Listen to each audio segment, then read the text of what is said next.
Now to the staggering new number from the CDC warning that as many as 200,000 lives could be lost by Labor Day.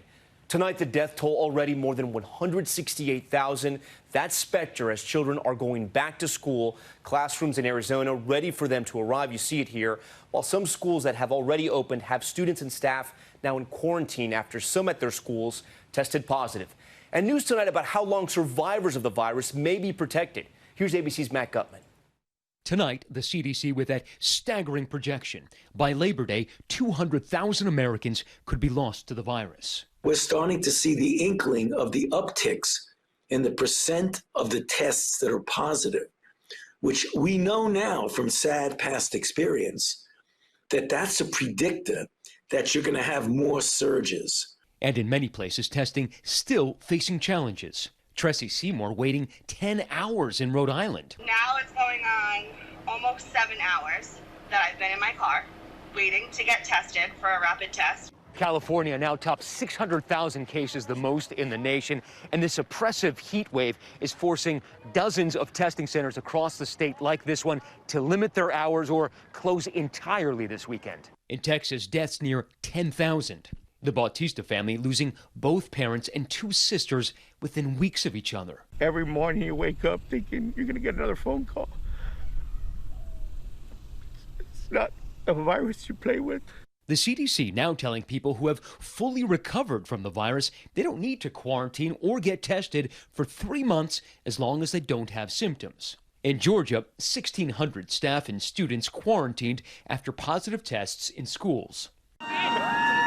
Protesters demanding more safeguards after images of crowded hallways surfaced. I know my friends and I will be wearing masks, but I don't know about the 18,000 other kids at my school. The White House task force now urging the state to do what the governor has resisted doing, issue a mask mandate and shut down nightclubs, bars, and gyms in high-risk areas.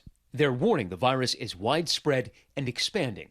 But the governor today pointing to improving numbers in Georgia. Last month, as hospitalizations and deaths were rising, the president told our affiliate WSB that Georgia has done it all right. For Georgia, it's been great because, you've kept it down and you've reopened and you're just, you're getting close to having 100% open and you've really kept the virus to level down, which is an incredible tribute. Dr. Anthony Fauci saying just yesterday, Americans have a choice to make. You want to open the bars or you want to open the schools? Tara Sinclair, a single mother in L.A., is desperate to get her first grader back into in-person schooling, but not like this. If you had your choice, would you send her to school right now? No. As much as I would love her to be in school, I think just seeing what happened in Atlanta once they sent the kids to school, it's not worth it. And tonight, this moment of triumph here in L.A.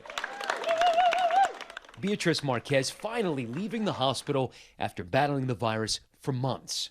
Blessed that I'm going home after 80 days. Such a fighter there, 80 days. Okay, Matt joins us now from Los Angeles. And Matt, we've talked so much about vaccines, but tonight there's an update on the timeline for some of those experimental antibody drugs being tested now.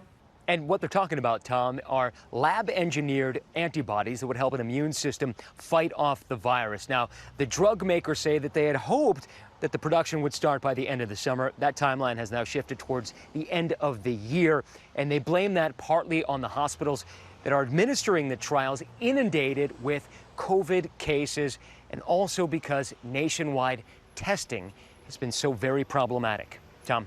Matt Gutman with that update on treatment. Hi, everyone. George Stephanopoulos here. Thanks for checking out the ABC News YouTube channel. If you'd like to get more videos, show highlights, and watch live event coverage, click on the right over here to subscribe to our channel. And don't forget to download the ABC News app for breaking news alerts. Thanks for watching.